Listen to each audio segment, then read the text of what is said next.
Guys, so tonight I'm going to show you just something nice and simple you can do with your TC Pro, and that is to steam some vegetables to have with your perhaps leftover dinner from the night before. So what I've got here in my bowl is about 500 grams of water, just covering the lowest mark.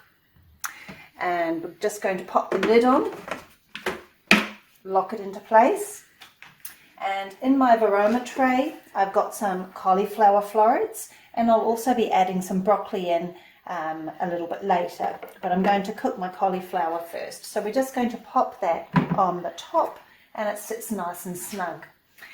Now, I do have a steaming function, but if you have a different model of the TC Pro, you can just set your temperature, the maximum temperature, and at speed 1, and your time I only want to have 10 minutes. 10 minutes. So we are going to set that going and see what that's like in 10 minutes. 10 minutes is up, and let's just check on our cauliflower and see how that is.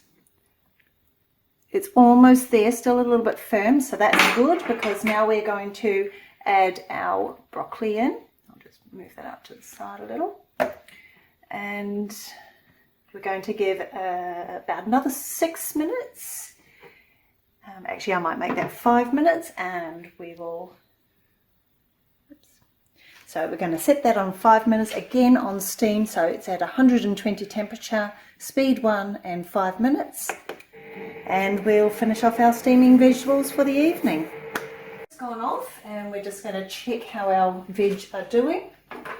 And we like ours a little bit al dente, and seems perfectly fine. So that's our fresh steamed veg for addition to our dinner tonight.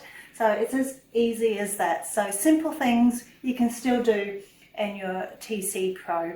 So have a happy dinner.